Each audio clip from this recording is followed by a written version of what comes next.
Michael Jackson talked about a PYT, but today's episode, we're going to talk about PYF. That's pay yourself first.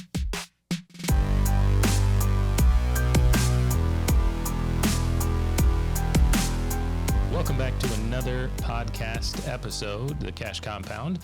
I am one of the banking bros here. I'm J-Do. I'm Jonah. And we are talking about pretty young things out there for a second. You had me in the intro. You had me in the intro. PUI, that's a good song, actually, by Michael. Well, everybody knows that, of course. Now, I don't believe that was on. I had the album, The Number Ones. Thriller. You guys remember that? No. The Number Ones came out probably when I was in high school. And I don't think PYT ever hit number one. Really? I don't think it was on that album. Man, that's a good song. Thriller, I think, is the top-selling album of all time. I think still. I think it's been since streaming has come in. Things have changed, and but I mean, it's obviously everyone knows because it's such a historical thing. Like if you're going to say Drake, Kendrick, or Taylor Swift has number one, they almost don't count. Like historically, streaming will get you too. Yeah, and Kendrick went out of this world streaming this summer. But anyway, but for today's episode, it's all about PYF. Pay yourself first. Pay yourself first. Now, can you take it back to? I bet I kind of could, but I would be interested to hear you. Where did you first hear the phrase? In what context would it have come up? It's so natural. I'm not sure. I'm not sure that I heard it. And I'm sure I heard it. I'm sorry. Let me rephrase. I'm not sure that I registered that I heard it and registered that it was a phrase that I should pay attention to. I don't know if I could place it the very first time that I heard it. Yeah. Well, I was, as many people have understood in our podcast conversations, I was a Dave Ramsey guy, but prior to that, I was 21 years old and below. So I didn't have a family framework around finances that had anything to do with paying yourself first. Also, no money. That'll do it. That was the main thing. So when I got money in, there was a time where mom paid me allowance, okay? Socialism, stuff we don't quite believe in now. We use strong terms sometimes. But when in the 90s, you couldn't have told me nothing. I need that $20 every single month. Allowance. I got $20 at some point. Yeah, I think you got less because I'm older than you. And paying yourself first was not on my mind. Actually, the first 10% went straight to the church. Mm-hmm. So I would have shown up with a couple dollars, probably put it in the plate as it went by, and then I had 18 left for me. Now, mom would have made me save some. And that's going to help us be inspired around PYF, pay yourself first, save some money. But after that, it was straight to the arcade. Yeah. Straight to arcade. There was this place in California called Dimples that we used to go to. Weird name for an arcade, but continue. Because it was Dimples in the golf ball, mini golf and arcade. Never mind. You see what I'm saying? It made sense. Fine Dimples. Now. Yeah, okay. And it was just the logo, the mascot was the ball. Yeah. You're like, oh, that's the arcade place. So we used to, shout out to everybody on the West Coast. Dimples is probably only, we're East Coast people now. So, okay, so here's the thing, Jonah. As we get into it here, as we start talking about, this is part 1 of 2. We're going to go into this again, and we're going to use some different framework, but a lot of folks really probably started hearing pay yourself first on a mainstream level starting in 97. I believe it was 97. I'm making that up. I really think it's about 97 when Robert Kiyosaki came out with book number 1 in the Rich Dad series and his company called Rich Dad, Poor Dad, the first book in the Rich Dad series. So pay yourself first is in there. And I really think still today it changes people real quick on what pay yourself first actually means, because I don't think that people are doing it right or well. That's interesting. We're going to dive into that. And the cool part about PYF, Pay Yourself First, is that we've put a lot of thought and energy into this topic. And we actually have a couple of courses geared around this idea.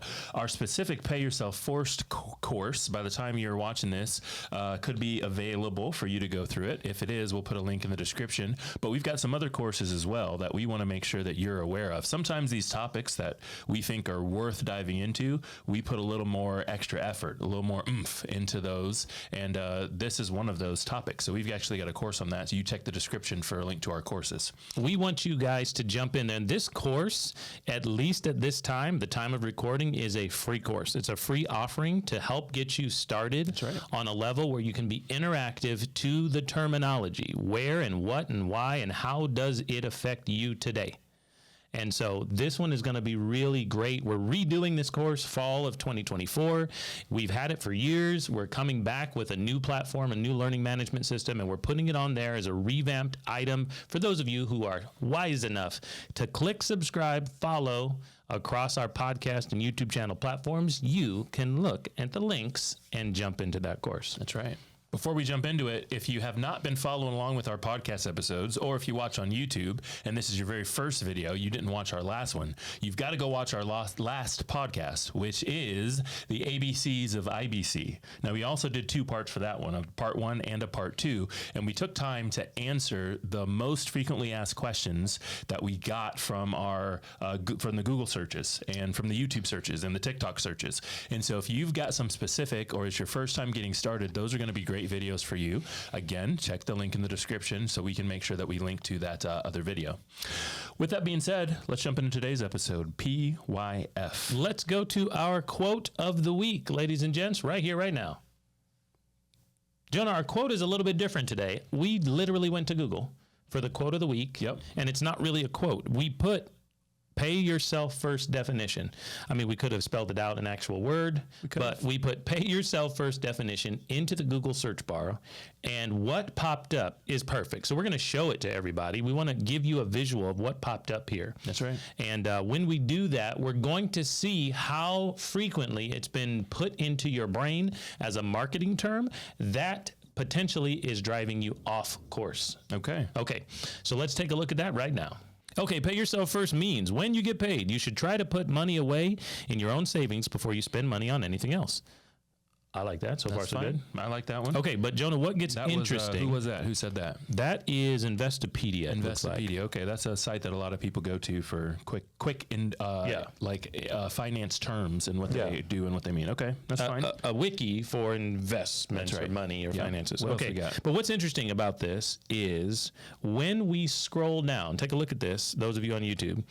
Capital One, Experian, Thrivent, Wells Fargo, Business Insider, Citizens, Bank of Missouri, they out here. Look at all of this. Pay yourself first. What does it mean? They all have an article on it, huh? They do. That's interesting.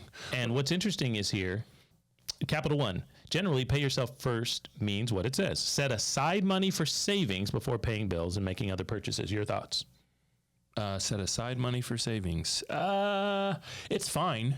Okay. For a pay yourself first definition, right? I saw a meme. I wish I had it ready for those who are watching on YouTube. I saw a meme. It wasn't a meme. It was just a white background with words that I was scrolling on these social medias, right? Right. And it said, stop transferring money to savings if you're just going to transfer it back. Oh, we all been there.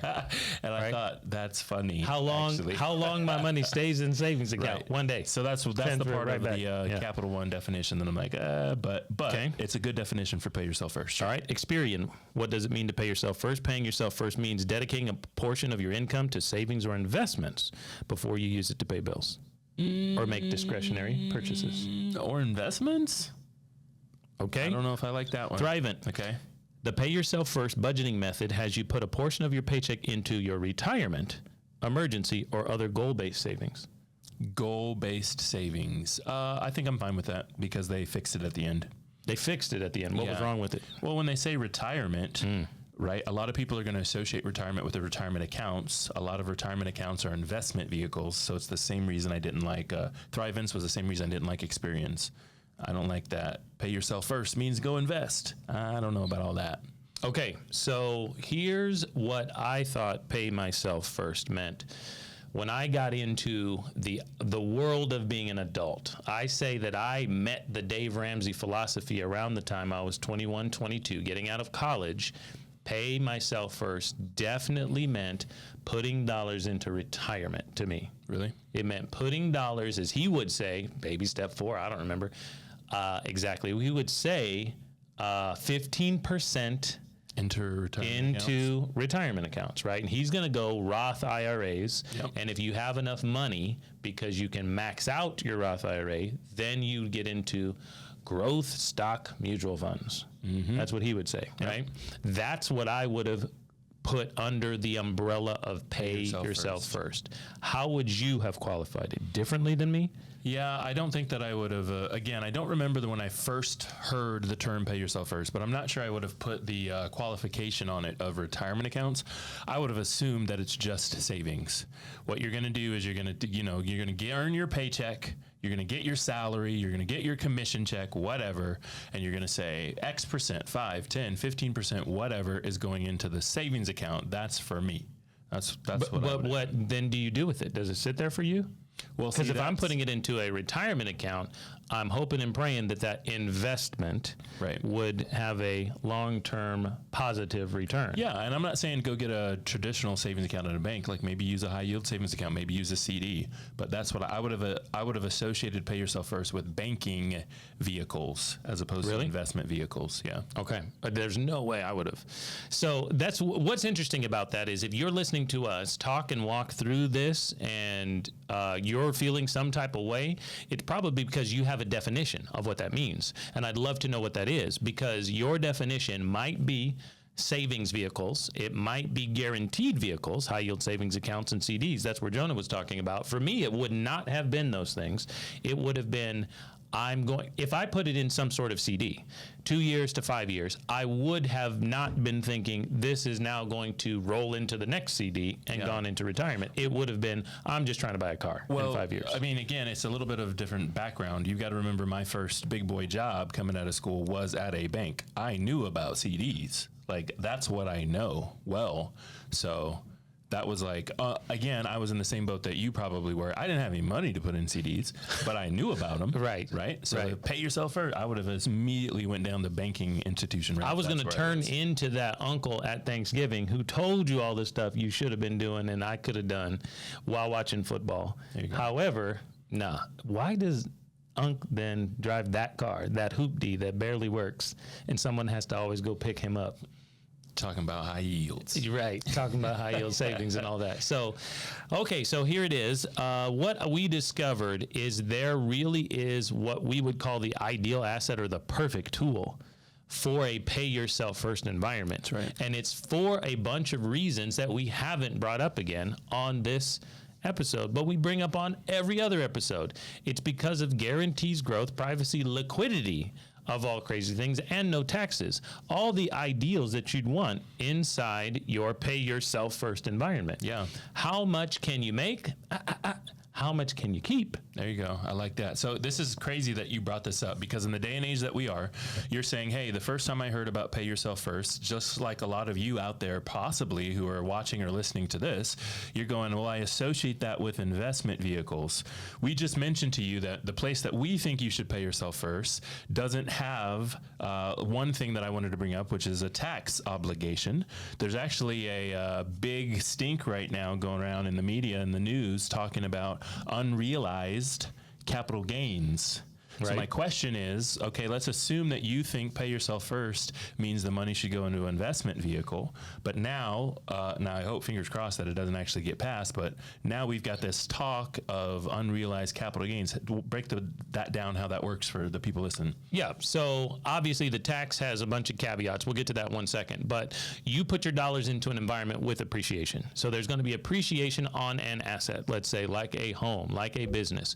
If you have dollars inside that stock, if you have dollars inside that asset class and it rises in value, which is the point, that's what everyone's fingers crossed are hoping for. Now there's a possibility you're going to be taxed on the rise in value, unrealized, meaning that you never turned it into cash.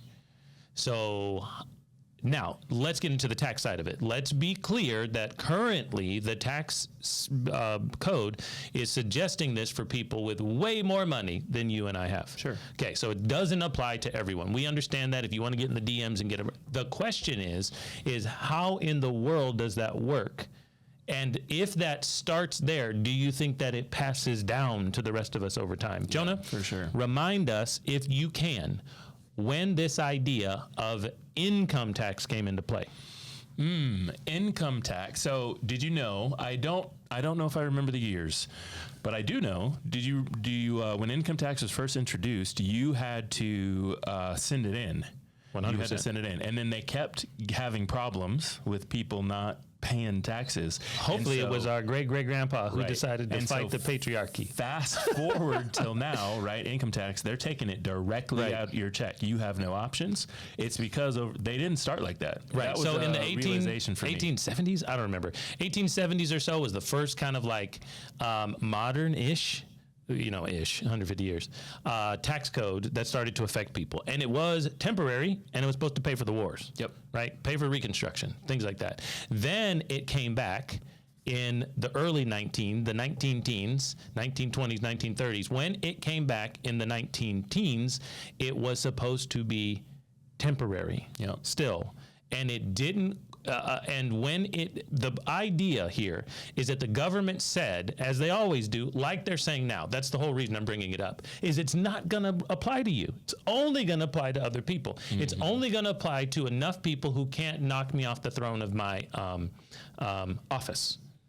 So the average person who's going to vote, it doesn't affect you. So go ahead and vote yes on taxes, because it won't affect you. It'll affect very rich and wealthy people, and there's not enough of them to kick me out of my seat. Yep.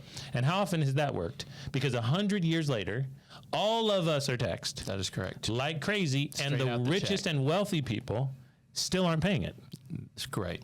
And on top of that, the one thing most people don't talk about, they do on finance talk like our channel and several of our colleagues in this space, is the rate. Not the rate. Hold on. The rate can change. I lost it. It's all right. The rate does change, but it was, here it is. Jonah, stick with me for a second. The rate. It's not just the rate. No it's worries. not just the rate. It's the fact that volume, too. government spending volume is way beyond. If you confiscated all billionaires' money, it would run the national government's budget for 7 months or something. Right. It doesn't matter. There is Spending's no. too high. Yeah. How is it's the pot calling the kettle black? Yeah, Don't so make any it can't. sense. It doesn't matter. All of us down here on the bottom who are debating whether or not Elon Musk needs to pay his fair. It doesn't matter. The budget is nuts. You could take his money. It's not, and now you can't drive your car. He's providing a service. Mm-hmm. Jeff Bezos, take his money. Now, how do we run the program that he started? Amazon. Didn't you like how Prime? How do we get scissors to the house without leaving the house? Come on now. Okay. Anyway, but the cool thing about, well, not very cool, but the interesting thing about the tax code, right, as we talk about it, as it relates to PYF, pay yourself first, is that the taxes now come directly out of the check. And so we've actually got an example to show where we want to highlight what Robert Kiyosaki calls the poor income statement, I think is what he calls it, the poor side of the income statement. And everything starts with the fact that they work a job and get a check.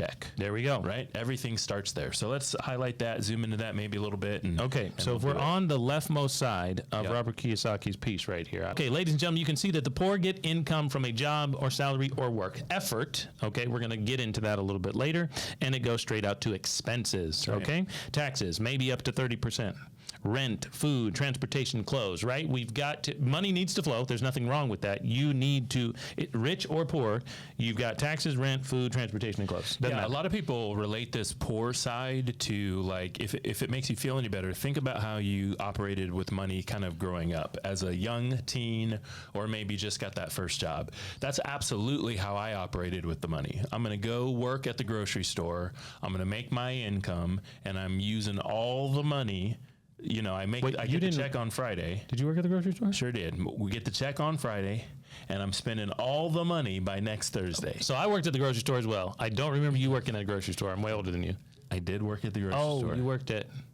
Yes, you worked at the other grocery store. Yes. I worked at the one for common folks. You worked at the nice one. Yes. Okay. They gave tips. My grocery store job paid me, and because I worked at a grocery store and didn't want to eat mom's food, the money was gone as I left my shift. Bought stuff at But the I grocery learned how to store. use coupons people would leave in the self-checkout. Okay, so I was okay. All right, so money goes straight out to expenses. Now, And once the crazy thing about the poor side as well is that they do have the opportunity for assets and liabilities, but when you're operating in that sort of mindset, you don't spend any of your money on those. No, right? you're just trying to impress girls and eat good food and show up to prom. We had a limo. We all took it through the nice. drive-through, everything. We haven't bought new socks. Should have went to the cheesecake at least. Okay. The drive-through. Anyway, here's what happens next, right? People start making a little bit more money. They get out of school. They get a little bit of a better job. Everyone wants to move up. Maybe they're promoted at their current job, and it moves them into middle class. Okay, so middle class now is where we are going to start buying things that Robert Kiyosaki says middle class people assume, think, believe they're assets, but they're liabilities. Right. So as our income comes in, we go down the income statement to the balance sheet, and our dollars are leaving us because of mortgage payments, car loans, credit card debt, student loans. It is leaving. What is left after that now goes to the expenses. The expenses that the liabilities created. So Robert Kiyosaki's biggest aha moment for a lot of people who are just starting to read his books, that's Rich Dad, Poor Dad is his most popular book. He's got a Rich Dad series, which has all sorts of books in it, but Rich Dad, Poor Dad is his most popular book. And the most, I think, the biggest, there's two Robert Kiyosaki teachings that I think are most popular.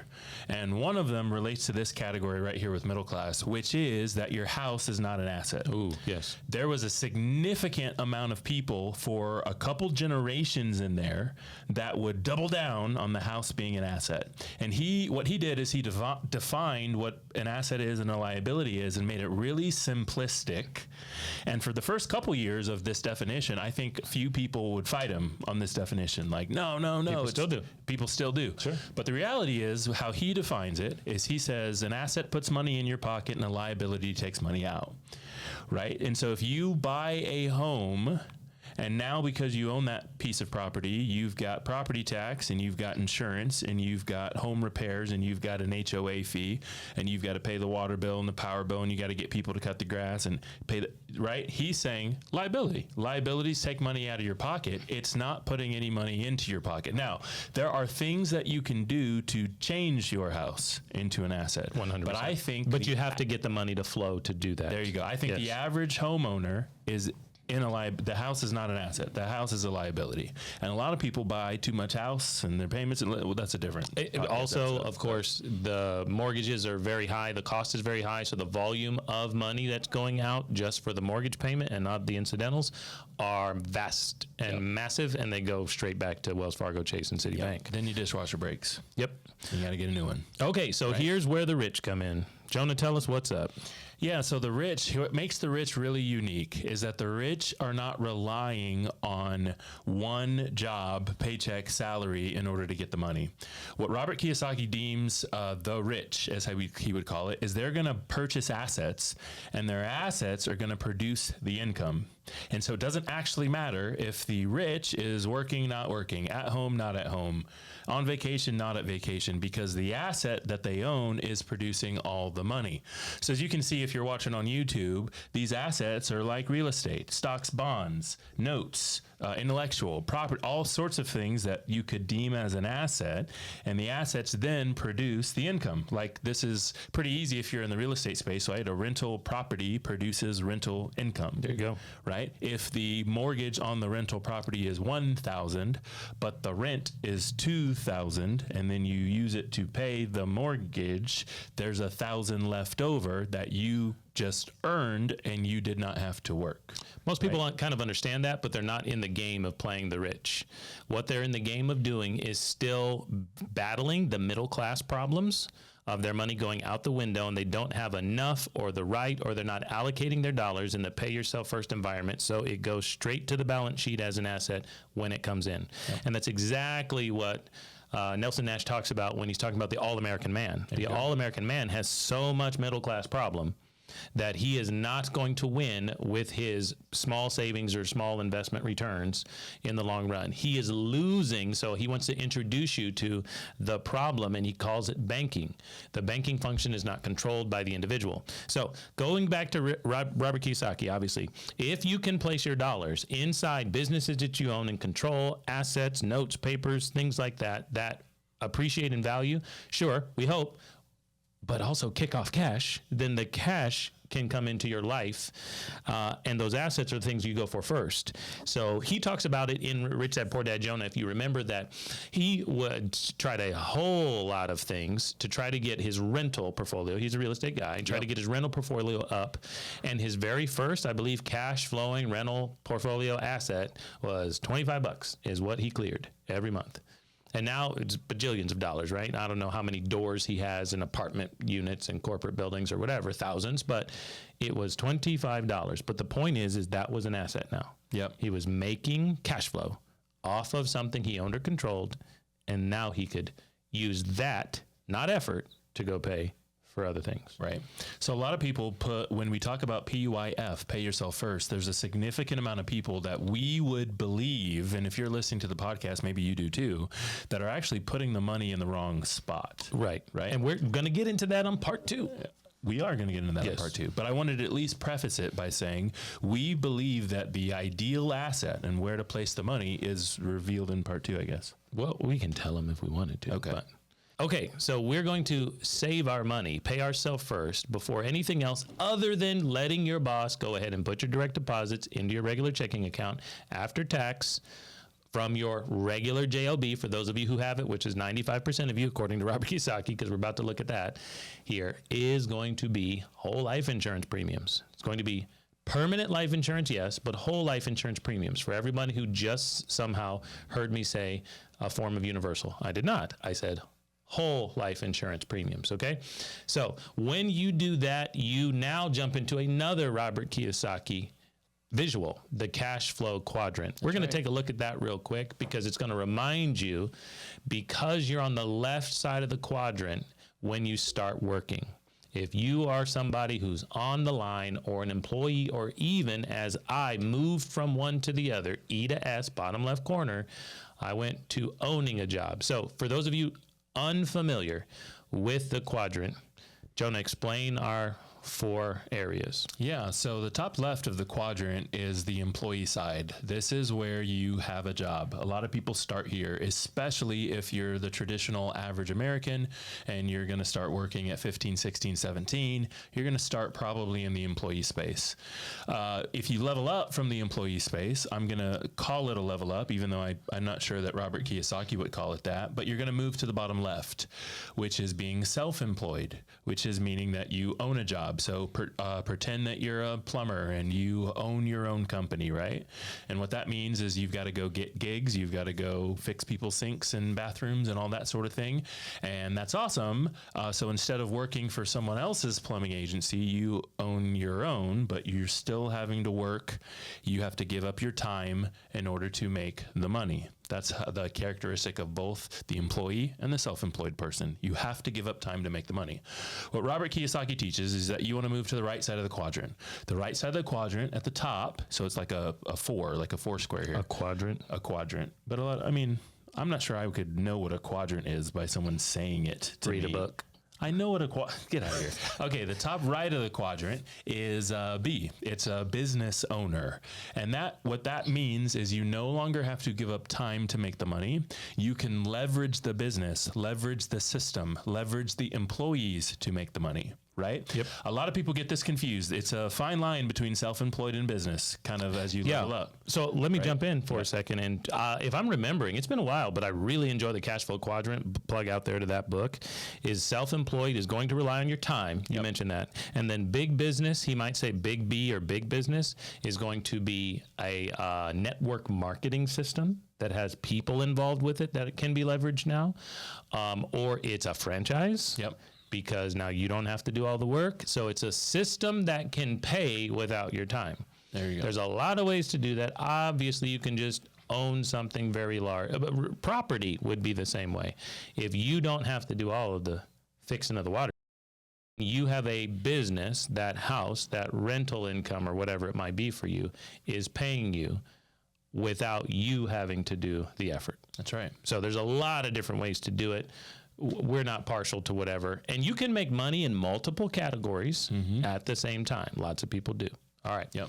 And the bottom right of the quadrant is the I, which is the investor square. And what this dictates, and this is, I think, the final destination for folks who really understand money and want to get their best foot forward when it comes to making it, is where you own things that produce money. Right? You own investments. You own assets. Where the money makes the money makes the money, as opposed to the asset that it's involved with potentially. So the investor is involved with things that, and okay, now here's the big thing. I think you guys understand what investor means, but here's the big thing. 95% of people on the left side of the quadrant. 95% of the Western world, North America, on the left side of the quadrant. So employees and self-employed people make up so much of it. Those people are also paying taxes automatically. There you go. Okay, so on the right side of the quadrant is where you have all the perks. The business owners, the investments, create the people on the left side. So if you're on the right side, or you control or own something on the right side, you are actually producing the income for the IRS. That's right. The taxable employees. So over on that side is where you probably are, and the right side is where you want to start to be making money and have control in that environment. So if 5% of people are over there making way more money and they're not taxed the same way, the system doesn't work the same way, the money works for them, the business or time or other people you're involved with are leveraged, or you can share the wealth, network marketing, whatever it is, that's where you'd want to be. And that now moves you closer and closer to the rich side of the original income statement and balance sheet visual. That moves you to that side. That's right.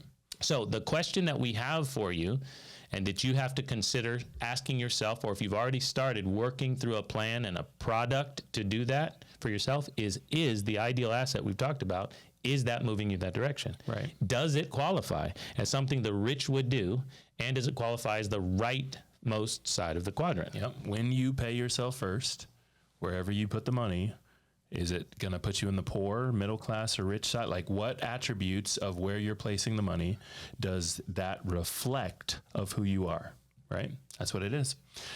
With that being said, let's give a quick shout out to our fan follow of the week. We've got Dennis Suggs in the building. He's on YouTube. Remember, you can subscribe to us now. Ring the bell, school's in session, and get updated on when we post or go live, which happens to be most Thursday afternoons, East Coast time. But Dennis Suggs on YouTube at the Cash Compound has jumped into that subscribership. So we're over 6,000, I think, at this point. We'd love for you to join us, those of you who are in the sound of our hearing and are watching. Over there, of course, you can watch what you're hearing now. That's right. If you happen to be in the trucking business or at the gym, because so many people we deal with are actually driving.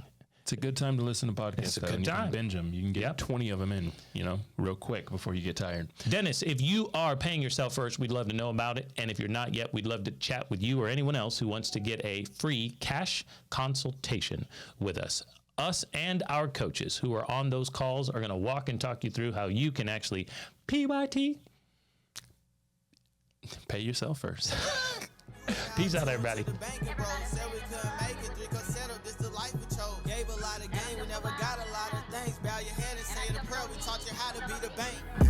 We hope you enjoyed this episode of the Cash Compound podcast. It's part 1 of 2 in the Pay Yourself First series. We are excited to relaunch some of our online course programming, and this conversation will get you there. So follow us online at thecashcompound.com or thebankingbros.com. Jump into our course library, Pay Yourself First, and listen to part 2.